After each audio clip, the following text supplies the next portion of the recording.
اللهم صل على محمد وعلى آل محمد كما صليت على إبراهيم وعلى آل إبراهيم وبارك على محمد وعلى آل محمد كما باركت على إبراهيم وعلى آل إبراهيم إنك حميد مجيد. Sound clear ഉണ്ടോ? എന്താ കഥ? ഓക്കെ ആണ്. ഓക്കെ. പ്രിയപ്പെട്ട സഹോദരന്മാരെ, സഹോദരികളെ, അള്ളാഹുവിന്റെ അനുഗ്രഹത്താൽ കോഴിക്കോട് സൗത്ത് ജില്ലാ ഫലഹ് പ്രോഗ്രാം വളരെ ഭംഗിയായി മുന്നോട്ട് പോവുകയാണ്. അൽഹംദുലില്ലാഹ്. പ്രിയമുള്ളവരെ, നമ്മുടെ ജീവിതത്തിൽ നഷ്ടപ്പെട്ടു പോയ, കളഞ്ഞുപോയ വസ്തുക്കൾ അത് തിരിച്ചു പിടിക്കാൻ നമ്മൾ ശ്രമിക്കാറുണ്ട്.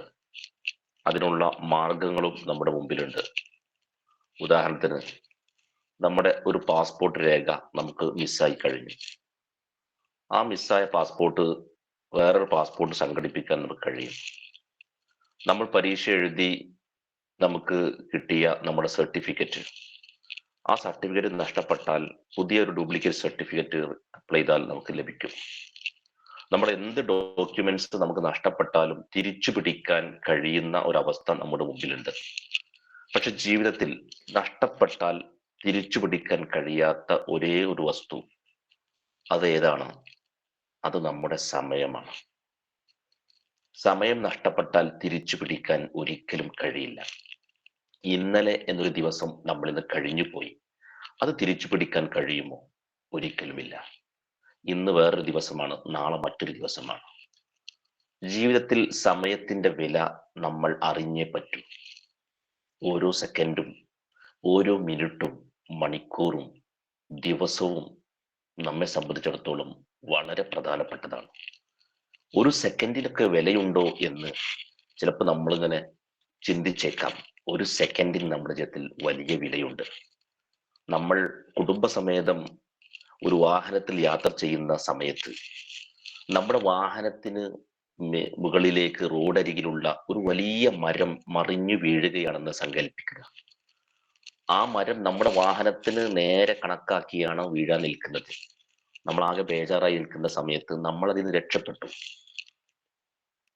ഒരു സെക്കൻഡ് വ്യത്യാസത്തിലാണ് നമ്മൾ ആ അപകടത്തിൽ നിന്ന് നമ്മൾ രക്ഷപ്പെട്ടത്. നമ്മൾ പറയും അൽഹംദുലില്ലാ, പടച്ചോന്റെ ഒരു കാവല്. എത്ര ഒരു നേരിയ സെക്കൻഡിന്റെ വ്യത്യാസത്തിലാണ് ആ അപകടത്തിൽ നിന്ന് നമ്മൾ രക്ഷപ്പെട്ടത്. പ്രിയപ്പെട്ടവരെ, സെക്കൻഡിന് വിലയില്ലേ? നമ്മുടെ ജീവിതത്തിൽ ആ സെക്കൻഡിന് വിലയില്ലേ എന്ന് നമ്മൾ ആലോചിക്കുക. ഒളിമ്പിക്സ് മത്സരത്തിലെ അവസാന റൗണ്ടിൽ ഒരു മത്സരാർത്ഥിക്ക് സ്വർണ്ണ മെഡൽ നഷ്ടമായത് മൈക്രോ സെക്കൻഡുകളുടെ വ്യത്യാസത്തിലാണ്. എത്രയോ പ്രാക്ടീസുകൾ കഴിഞ്ഞ്, എത്രയോ ഘട്ടങ്ങൾ കഴിഞ്ഞ് തൻ്റെ ജീവിതത്തിലെ ഏറ്റവും വലിയ റെക്കോർഡ് കരസ്ഥമാക്കാൻ വേണ്ടി പ്രയത്നിച്ച ആ മത്സരാർത്ഥിക്ക് മൈക്രോ സെക്കൻഡുകളുടെ വ്യത്യാസത്തിലാണ് സുവർണ കിരീടം നഷ്ടമായത്. നോക്കുക, അയാളുടെ ജീവിതത്തിൽ സെക്കൻഡിന്റെ വില എത്രയാ? ഒരു മണിക്കൂറിന്റെ വില എത്രയാണ് സുഹൃത്തുക്കളെ? നമ്മൾ സ്ട്രോക്ക് വന്ന ഒരു രോഗിയെ ഹോസ്പിറ്റലിൽ എത്തിക്കാൻ പെടാപ്പാട് പെടുകയാണ്. കാഷ്വാലിറ്റിയിലേക്ക് വളരെ തിരക്ക് പിടിച്ച് എത്തിയ സമയത്ത് ഡോക്ടർ പറഞ്ഞു, 1 മണിക്കൂർ മുമ്പ് ഈ പേഷ്യന്റിന് ചികിത്സയുണ്ടായിരുന്നു. 1 മണിക്കൂർ മുമ്പ്. നിശ്ചിത സമയത്തിനുള്ളിൽ ഇഞ്ചക്ഷൻ നൽകേണ്ട ഒരു ഘട്ടത്തിൽ അവിടെ എത്തിയില്ല. ഡോക്ടർ പറഞ്ഞ സമയത്താണ് ആ മണിക്കൂറിന്റെ വില നമ്മൾ മനസ്സിലാക്കുന്നത്. സെക്കൻഡുകൾക്കും മിനിറ്റുകൾക്കും മണിക്കൂറുകൾക്കും.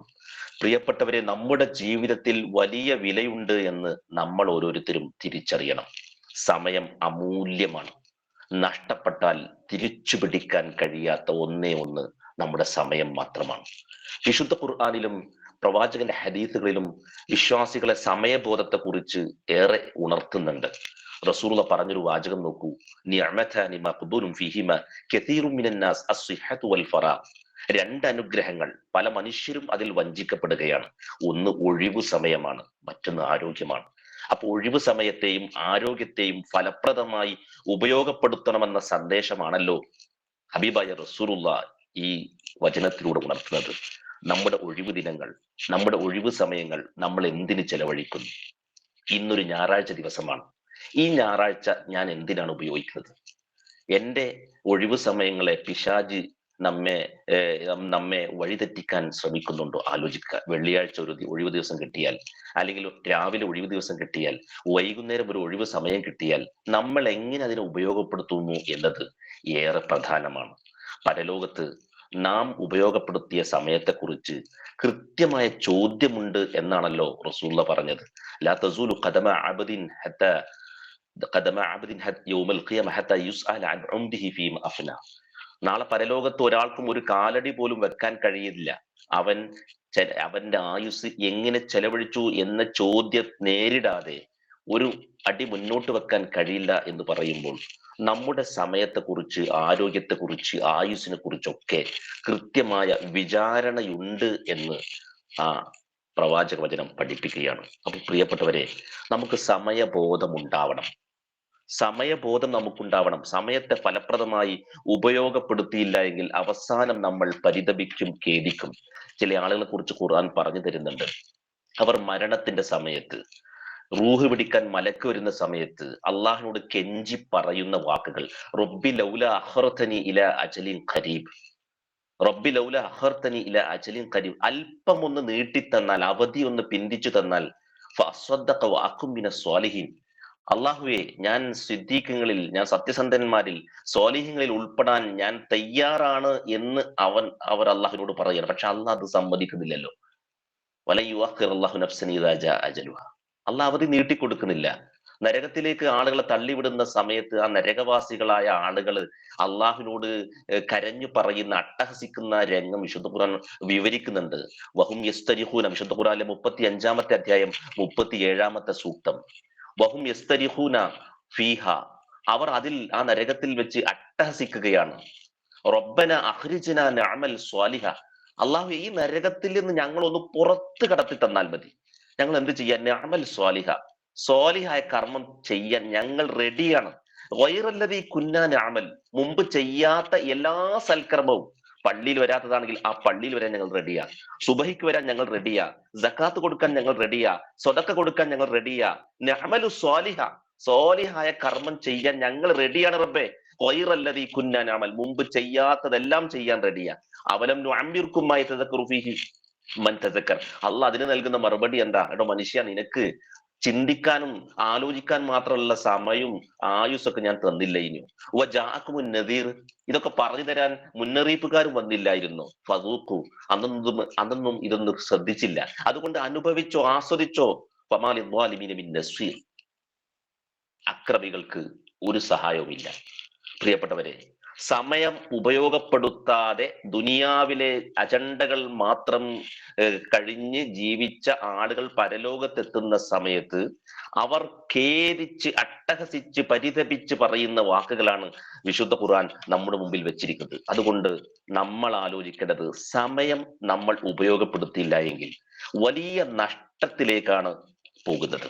നമ്മൾ സമയത്ത് ഉപയോഗപ്പെടുത്തുകയാണെങ്കിൽ എത്ര നല്ല നന്മകൾ നമുക്ക് ചെയ്യാൻ കഴിയും. നമ്മുടെ പകൽ സമയം എത്രയെല്ലാം നന്മകൾ വാരിക്കൂട്ടാൻ കഴിയും. നമ്മുടെ രാത്രി സമയം നമുക്ക് എത്രയെല്ലാം നന്മകൾ ചെയ്യാൻ കഴിയും. അപ്പോൾ സമയത്തെ പ്ലാൻ ചെയ്യണം. നമ്മളത് കൃത്യമായി ഉപയോഗപ്പെടുത്തണം. ഒരു വെള്ളിയാഴ്ച ദിവസം എനിക്ക് ജുമാക്ക് നേരത്തെ പോകാൻ കഴിഞ്ഞാൽ, ബാങ്ക് കൊടുക്കുന്നതിന് മുമ്പ് പോകാൻ കഴിഞ്ഞാൽ എനിക്ക് കിട്ടുന്ന പ്രതിഫലം എത്രയാണ്?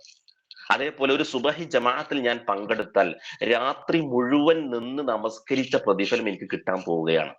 അതേപോലെ ഖുർആൻ പാരായണം ചെയ്താൽ, രോഗിയെ സന്ദർശിച്ചാൽ, ഇങ്ങനെ റവാത്തിബ് സുന്നത്തുകൾ നിസ്കരിച്ചാൽ സ്വർഗത്തിലൊരു വീട് എന്നാണ് പ്രവാചകൻ പറഞ്ഞത്.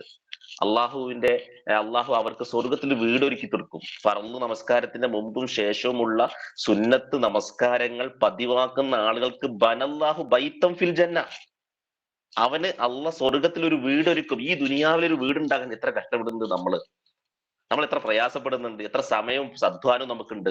പക്ഷെ സ്വർഗത്തിൽ നമ്മുടെ പേരിൽ വീടൊരുക്കി തരിക. എന്തേ നമ്മൾ ചെയ്യേണ്ടിയുള്ളൂ? ഫർള് നിസ്കാരത്തിന്റെ മുമ്പ് ശേഷമുള്ള ചില സുന്നത്തുകൾ നമ്മൾ പതിവാക്കണമെന്നേ ഉള്ളൂ. അപ്പൊ സമയത്തെ ഉപയോഗപ്പെടുത്തുന്നവന് വലിയ മാറ്റങ്ങളും നന്മകളുടെ ശേഖരണവും അവന്റെ ജീവിതത്തിൽ നടക്കുമെന്നുള്ളതാണ്. ഞാൻ അവസാനിപ്പിക്കുകയാണ്. പ്രിയപ്പെട്ടവരെ, നമ്മൾ ആലോചിക്കേണ്ടത്, സമയം നഷ്ടപ്പെട്ടാൽ തിരിച്ചു പിടിക്കാൻ കഴിയില്ല. ഓരോ സെക്കൻഡും നമുക്ക് വിലപ്പെട്ടതാണ്. ദുനിയാവിന്റെ കാര്യത്തിലും ആഖിറത്തിന്റെ കാര്യത്തിലും ആ സമയത്തെ നന്നായി നാം ഉപയോഗപ്പെടുത്തുക. ദുനിയാവിന് വേണ്ടി മാത്രം പോകുന്ന ആളുകളല്ല നമ്മൾ. റബ്ബന ആതിന ഫിദ്ദുന്യ ഹസന, വഫിൽ ആഖിറതി ഹസന. നമ്മുടെ പ്രാർത്ഥന അങ്ങനെയാണല്ലോ, ദുനിയാവിലും ഹസരത്ത് നൽകണേ, പരലോകത്തും ഹസരത്ത് നൽകണേ. അതുകൊണ്ട് നമ്മൾ ഇവിടുന്ന് മരണപ്പെട്ടു പോകുന്ന സമയത്ത് നന്മയുടെ വലിയ ശേഖരവുമായി തിരിച്ചു പോകാൻ, അള്ളാഹുവിലേക്ക് മടങ്ങാൻ നമുക്ക് സാധിക്കണം. മീസാനിൽ കനം തൂങ്ങുന്ന കർമ്മങ്ങൾ ഉണ്ടാവണം. റമദാനിൽ നമ്മൾ അത് ഒരുപാട് കർമ്മങ്ങൾ ചെയ്തു, അത് കബൂൽ ചെയ്യാനുള്ള പ്രാർത്ഥനകൾ ഉണ്ടാവണം. റമദാനിലെ കർമ്മങ്ങൾക്ക് തുടർച്ചയുണ്ടാവണം. റമദാനിലെ വിശുദ്ധി നിലനിർത്താൻ കഴിയണം. അപ്പോഴാണ് നമ്മൾ ജീവിതത്തിൽ വിജയിക്കുക. റമദാനിൽ രാത്രി നോമ്പ് തുറന്ന ശേഷം പള്ളിയിലെത്താൻ നമ്മൾ കൊതിച്ചു. ഇശാ കിട്ടണം, തറാവീഹ് കിട്ടണം, സുബഹി നഷ്ടപ്പെടരുത്. എന്ത് ആവേശമായിരുന്നു സുഹൃത്തുക്കളെ! ഈ ആവേശം എന്തുകൊണ്ട് റമദാൻ കഴിഞ്ഞപ്പോൾ കുറഞ്ഞു കുറഞ്ഞു വരുന്നു? ചിന്തിക്കുക. നമുക്ക് ആഖിറത്തിലേക്കാണ് മടങ്ങാനുള്ളത്, അള്ളാഹുവിലേക്കാണ് മടങ്ങാനുള്ളത്. വൽ ആഖിറത്തു ഖൈറു വ അബ്ഖ. ഏറ്റവും ഉത്തമമായ, ഏറ്റവും നല്ല, ഏറ്റവും അവശേഷിക്കുന്ന ഒരു ലോകം അത് പരലോകമാണ്. ആ പരലോകത്തിന് വേണ്ടി പണിയെടുക്കാൻ നമ്മളുണ്ടോ? നമ്മൾ തയ്യാറുണ്ടോ? നമ്മുടെ കുടുംബത്തെ കൂടെ കൂട്ടുന്നുണ്ടോ?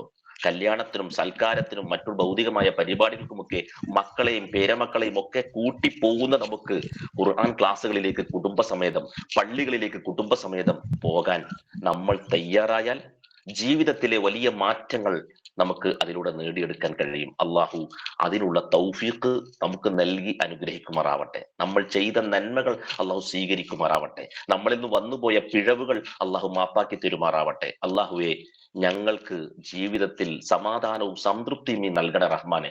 കുടുംബജീവിതത്തിൽ സന്തോഷം പകർന്നു നൽകണ റഹ്മാനെ. ശാരീരികവും മാനസികവുമായ വ്യഥകളും വേദനകളിലും കഴിയുന്ന ഒട്ടനവധി ആളുകൾ ഞങ്ങളുടെ കൂടെയുണ്ട് നാഥ. ഞങ്ങളുടെ എല്ലാ പ്രയാസങ്ങളും പരിഹരിക്കാൻ കഴിയുന്നവൻ നീ മാത്രമാണ്. അള്ളാഹുവെ, ഞങ്ങളുടെ പ്രയാസങ്ങൾ നീ അകറ്റണ റഹ്മാനെ. അള്ളാഹുവെ, ഞങ്ങളുടെ നാട്ടിൽ സമാധാനവും നിർഭയത്വവും നൽകണ റഹ്മാനെ. ഞങ്ങളുടെ ശത്രുക്കൾക്ക് ഞങ്ങളുടെ മേൽ നീ അധികാരം സ്ഥാപിക്കാനുള്ള അവസ്ഥ നീ സൃഷ്ടിക്കൽ റഹ്മാനെ. അള്ളാഹുവെ, രോഗങ്ങളിൽ നിന്നും അപകടങ്ങളിൽ നിന്നും ദുരന്തങ്ങളിൽ നിന്നും ഞങ്ങളെയും കുടുംബത്തെയും നീ കാത്തു രക്ഷിക്കണ റഹ്മാനെ. നാളെ പരലോകത്ത് സ്വർഗത്തിൽ സജ്ജനങ്ങളോടൊപ്പം പ്രവാചകന്മാരോടൊപ്പം ഒരുമിക്കാനുള്ള സൗഭാഗ്യം നാഥ നീ നൽകണ റഹ്മാനെ. അല്ലാഹുമ്മ ഗ്ഫിർ ലിൽ മുഅ്മിനീന വൽ മുഅ്മിനാത്ത് റബ്ബനാ ആതിനാ ഫിദ് ദുനിയ ഹസനതൻ വഫിൽ ആഖിറതി ഹസനതൻ വഖിനാ അദാബന്നാർ. ആമീൻ വൽഹംദുലില്ലാഹി റബ്ബിൽ ആലമീൻ.